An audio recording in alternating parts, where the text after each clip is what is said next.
If Court Street were a person that I knew as a child and now see as an adult, I would be tempted to go up and say, I remember you.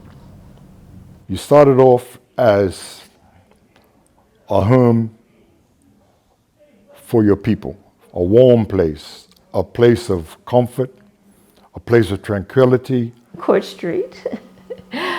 I would say you have a proud history, and your future is bright. You've played an integral role in the history of Bermuda and will continue to do so. It's raw. It's if you like, guided. It metamorphoses on its own. It has a life of its own. I've seen the transition you've gone through. I see the pain of poverty in the past. I see the turmoil of the 60s, the conflict. You know something? Even if we decided we just wanted to get the after Sunday school treats for the children, we could get our Cracker Jacks or our nut beans, or we could get our over-the-counter medications. And if you said to us, you need something more than that, go down to Dr. Williams or Dr. Smith and let them know what you're feeling. I don't think I have quite that, but it's in the neighborhood. You could get it from us. Court Street, you are the heartbeat of Bermuda. I've seen your better days, I've seen your worst days, and now I see you rising again like a phoenix from the ashes. Every country has a main street. So in Bermuda, it was Front Street with all of the merchants. And as you moved away from Front Street, where many of the West Indians who came here in the 1900s and 1930s would have landed in a ship, they moved to what was called the back area. And some people, mainly those who did not grow up in this area, refer to it as the back of town. I even referred to it at one point in my career as the back of town until I realized that this area produced doctors and lawyers and musicians and teachers and barbers and butchers and waiters and a variety of scholars. The black first magistrate came out of this area, and scholarship winners who went on to do incredible things in Bermuda all came out of this working class area. Lodges, schools, dentistries, doctor's offices, number of churches, as my Uncle Winston once told me, 56 black businesses. Right next to the Angle Street area are a variety of roads: Union Street, Ewing Street, Alliance Street, and the very lengthy Court Street. Court Street is not just a small part where people come now and there are a group of people sitting around. That is a small part of Court Street. Court Street starts from Front Street and goes the length from south to north all the way to TCD, down that steep hill. Court Street, unfairly, has developed a reputation for being a no-go area. In the years that I drove a minibus, I've heard tourists say, oh, take me to the ghetto.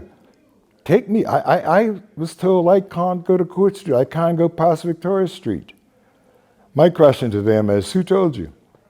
Court Street has always been a welcoming place. But it's sad to say, many Bermudians have never even passed through Court Street and avoided like a plague. It's historical. It's wrong. Court Street is a welcoming place. Court Street was the business mecca of the back of town. So Court Street became available for shopping. It provided entertainment in terms of buildings that were available for that purpose. There were organizations like lodges. There were schools. It was a segregated Bermuda, so it enabled us to work within Lois Brown Evans, our first black female lawyer, actually first female lawyer that Bermuda had. A.B. Place, editor of the Recorder, didn't live on court but worked there.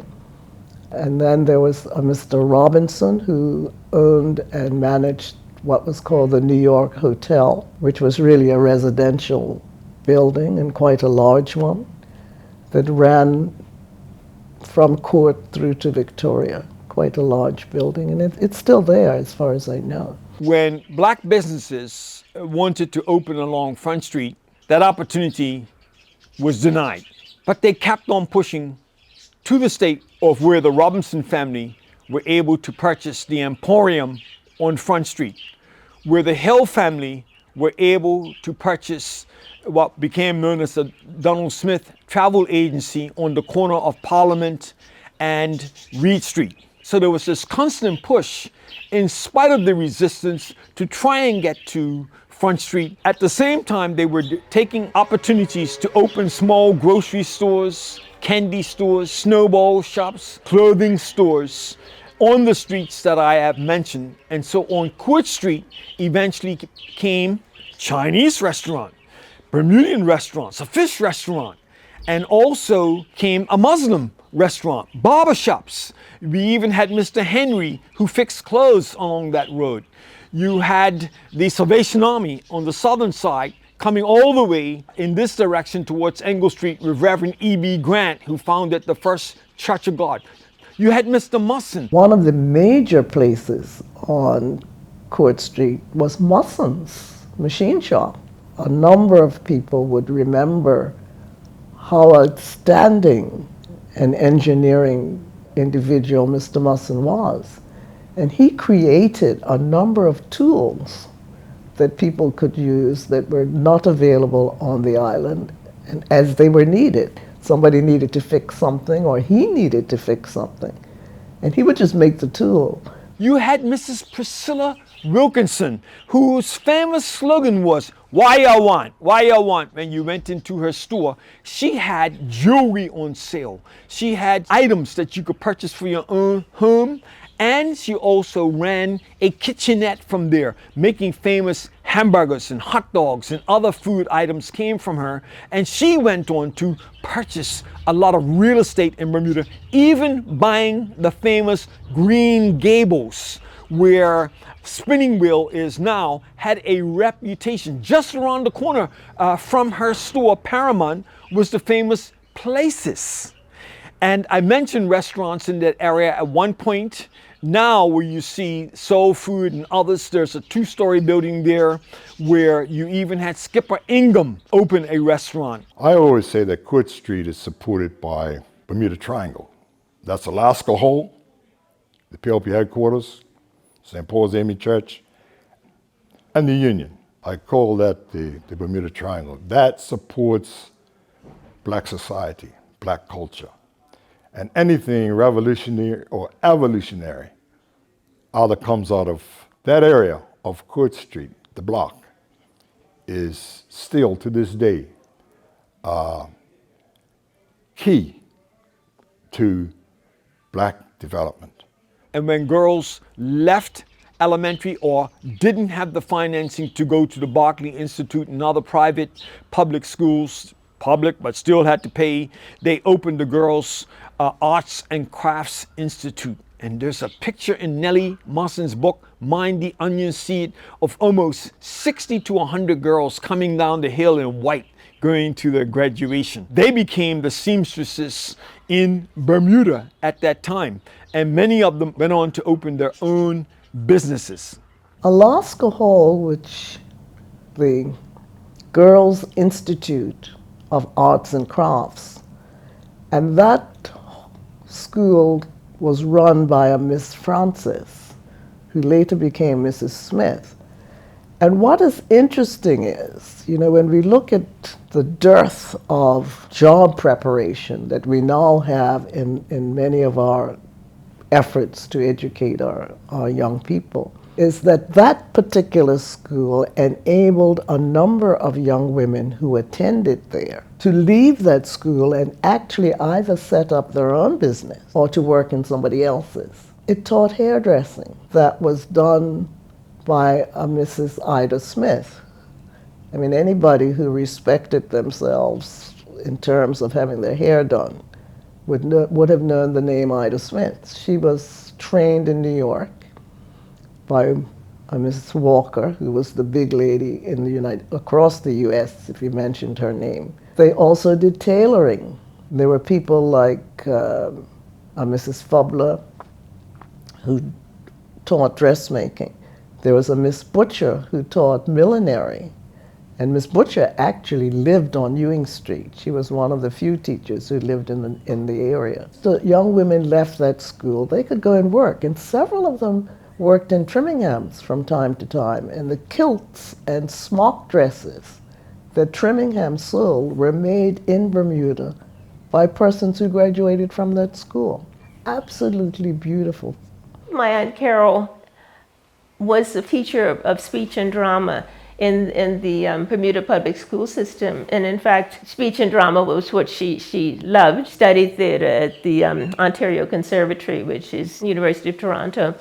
Came back here, and I guess I don't know, maybe there were no positions in the in most of the schools in Bermuda. She was approached by Miss May Francis, who at that time was the principal of the Girls Institute of Arts and Crafts, which was the predecessor of the Prospect Secondary School for Girls, and invited to teach speech and drama at the Girls Institute. And in fact, she was only a few years older than some of the students there when she started.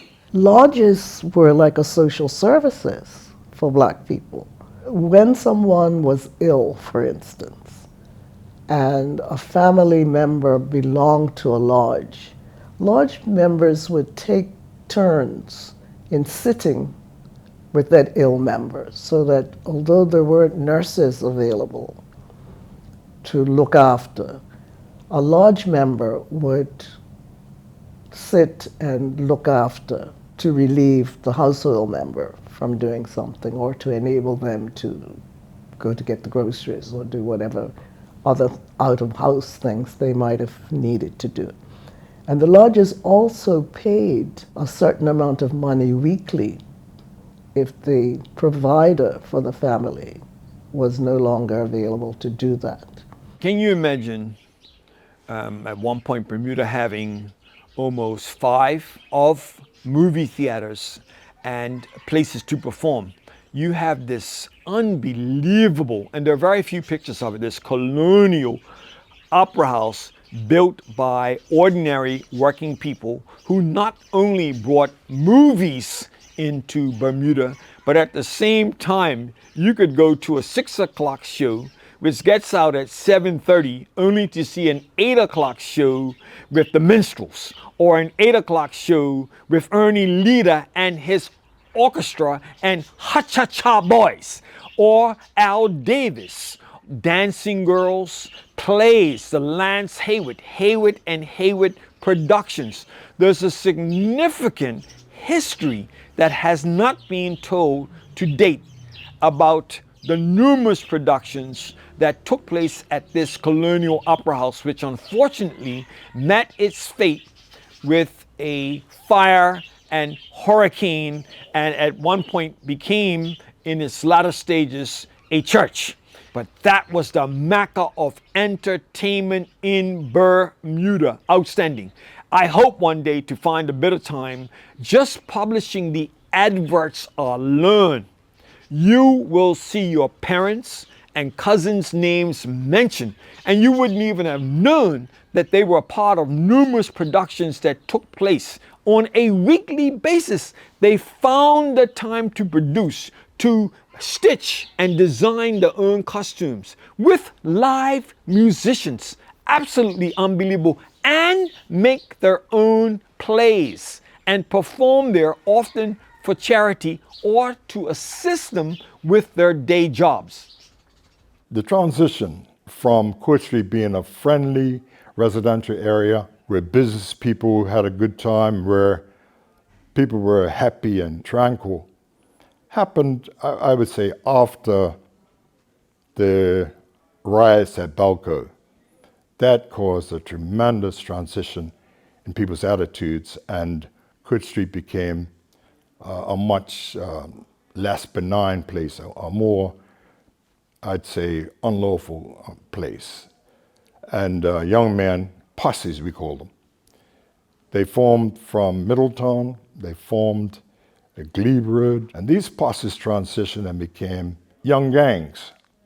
And of course, with the ingress, the more affluent families left, a lot of the businesses closed, and some of our, nice nightclubs like Spinning Wheel, they saw a loss of revenue, and Court Street became a fairly depressing place for a while in the late 60s and early 70s. Since I was very familiar with the neighborhood, at lunchtime, I would sort of walk over to Court Street and get my lunch. And, people would say to me, well, you went over to Court Street? And I said, yeah, I went to Court Street.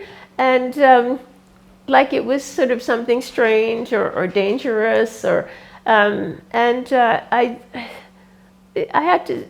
was like, what? This is kind of where I grew up. This is familiar territory. And I always felt very safe in the area.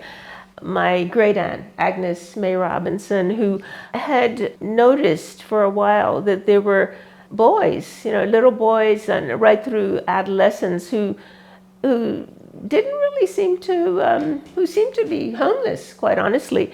And they actually called them the unfortunate term of wharf rats. And she, together with another lady, Miss Jones, I believe, decided they needed to do something about this. And so they created this organization called the Sunshine League, which started out really as an orphanage, because in those days, people had a lot of children, and some of whom they were unable to care for appropriately. And they would take them to the Sunshine League to stay sometimes for a short period, sometimes for their entire childhood. So the Sunshine League was essentially an orphanage which was started by Black women and essentially run by Black women. Court Street, as I mentioned, was vibrant.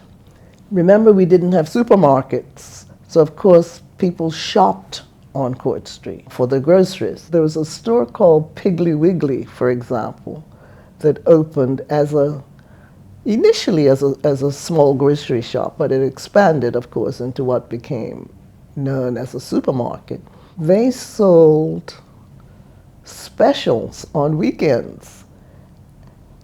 And you could see actually a strategy in the changeover, because Court Street was doing very well, I would imagine, with its back of town people without transportation. But cars came in and people could move around more easily and go greater distances.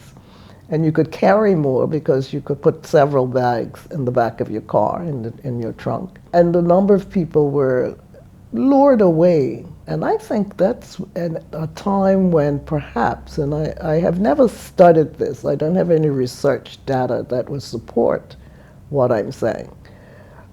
But my impression is that the strategies of the stores, supermarkets, as they expanded, lured people away. So a special would have meat and vegetables and some canned goods of some sort at a price that was less than you could get on Court Street.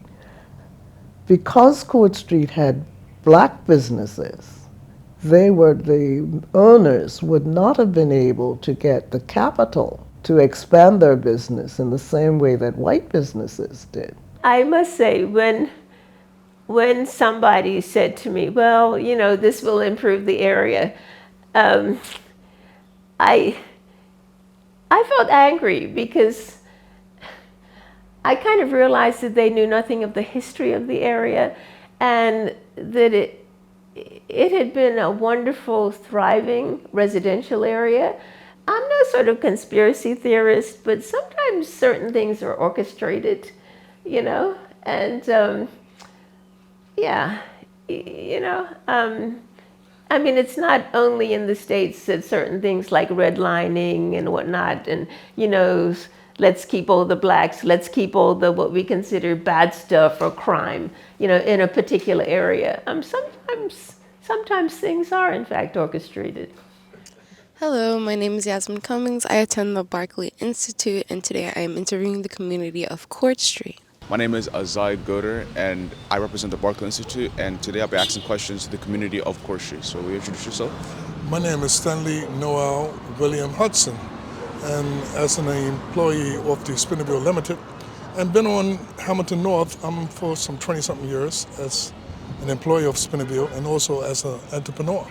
How are you all today? My name is Faria Alpha, and I am the co-owner of Gloria and Company, which is located on the corner of Court and Dundonald Street. Today I will be asking Ms. Kita, what has it been like running a business in Court Street? It's been really interesting, to tell the truth. I progressed to doing this about 26 years ago. I worked for the Bermuda Hospitals Board prior to that, took a year off, went away to study locks and barbering. So, here I am, like 26 years later. Actually, we had a clothing shop over here first, and then we changed the clothing shop into a salon, and then they asked us to take over this particular area, which we renovated it, and here we are. Well, running a business on Court Street, I find it homey, if I should say, because everybody knows everybody. My mom used to have a business down there called Bonita Beauty Supply, right down there, and my honey has been down there. So I've been on this street for a very, very long time, very long time. So I've had her stores, and now my honey she sells clothes, women's apparel, men's apparel, a lot of health products.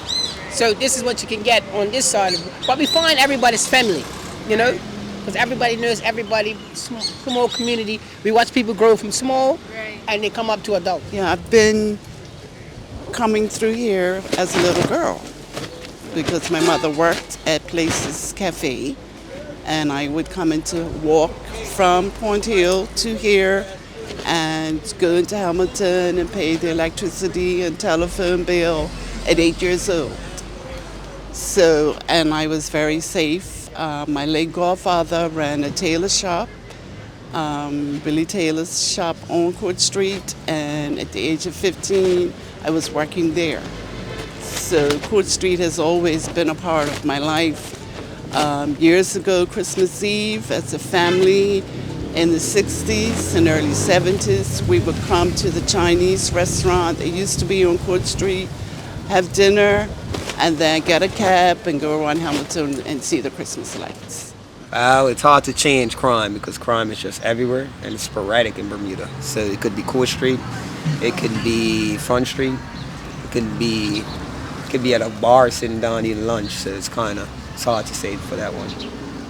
It's just sporadic. So we just gotta calm. It's an island-wide thing, I would say, with crime. I don't think you should just really pick on Court Street. Court Street's just one spot. But we have different sporting clubs that crime is prevalent in. People's been shot at many establishments that that are not highlighted like Court Street, but Court Street's just one spot. If people see things going on that shouldn't be going on, I do feel that they do, report it. But it's amazing that people feel that they can get away with stuff on this street that they wouldn't do on Front Street. The community means the world to me because it's our people. And with our people, it's most important that people be treated with RESPECT and decency, at all times. So the same service that I would give at Princess or at any hotel that I've ever worked in or Front Street, I give it to them at North Hamilton or at Spinnerville. So they are no different from no one else. Well, the community here on Court Street definitely does unification. So one of the things that actually stands out to me here on Court Street, we do a Court Street market. And that Court Street market normally starts in April, and it would happen once a month. And that will normally happen the Sunday before every holiday, heading up until December. So what happens is all the business owners, we actually come together and we put our funds together outside of other funding. We meet. There's been certain historic events that will take place here, but the culture is lovely. Like you just heard the gumbes in the background. We have a very unique culture here on Court Street, which is very inviting. If you are looking to come to Bermuda at any time, this is definitely the location. So you can actually feel, see, taste, touch, and experience real Bermuda culture outside of the pink sand that we have to offer. We as business in the area came together, did the Court Street Market and other events so people could see the good part of this area, of this community. And we do have a lot of people that comes out and look forward to it. But every area, every community does have something going on. And I've been around here like about 15, 16 years. Wow. That's a long time, right? So if it was more than what you would say isn't good, I definitely would have left. It's good and it's improving, and there hasn't been much as in the past in terms of crime and violence that has been happening. Right. So it's improving, it's growing, and there's room for much more. And we do need everybody to come out, support this area to make it better and see what we have to offer. Because there's a lot of businesses with a whole lot of different things that is here, different from in town. So everybody do come this side. Court Street, the heartbeat of the city, yes, I would agree with that. Because the island needs a center, and we are the center. Things that happen here kind of span outwards. So we have to deal with our center the best way we can to make sure that whatever's spreading outwards is good and positive, and it's a good vibration. Why I feel that it's, the heart of the city is because we've been having businesses on Court Street forever. The hard part was getting other cultures to come into Court Street and see that we're fine. We now see tourists walking up and down Court Street. They're more comfortable now than they ever were before. You have many businesses down there, and we do need to support them. I've been in business for years, a lot of them. I would definitely tell you all, continue to stay tuned what is happening and going to be happening, unfolding here on Court Street, the Culture Street. Yes, you get best of all worlds here on Court Street.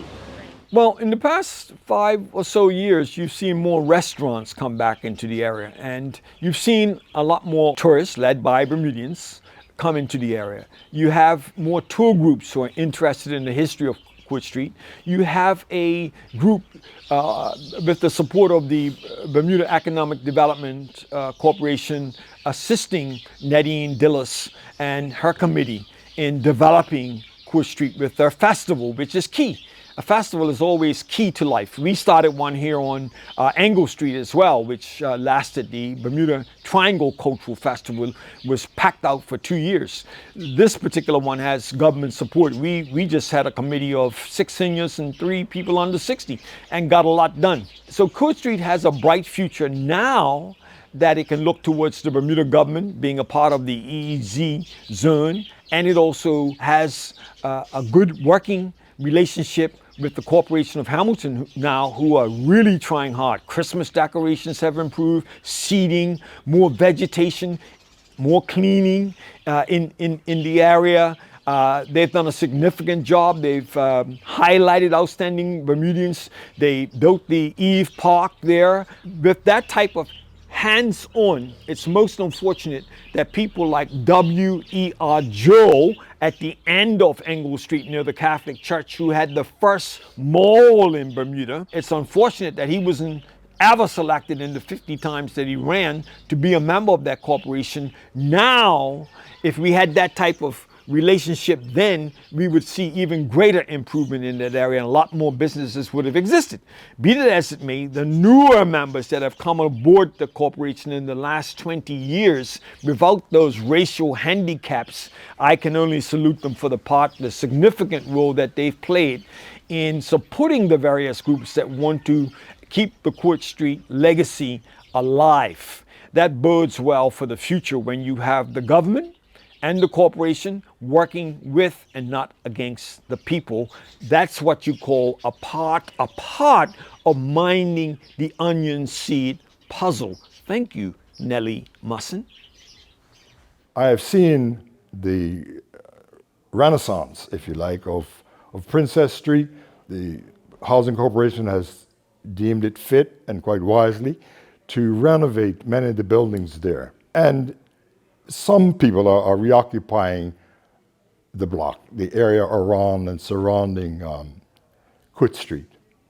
Court Street perhaps will never ever be what it was before, a gentrified area where you have a lot of residents. However, it is, I would think, on the rise again. Court Street should be, as I say, the heartbeat of the country. And I'd really like to see that happen. And there's nothing to fear. Those of you who shun Court Street, there's nothing to fear in Court Street. It's always accepting. People gravitate to Court Street because they feel comfortable. Our people have always felt comfortable in Court Street. I'd like to see a revolution that embraces Court Street rather than rejects it or makes it different. It's not different. Court Street it has a life of its own, a character of its own. Court Street, you are the heartbeat of Bermuda.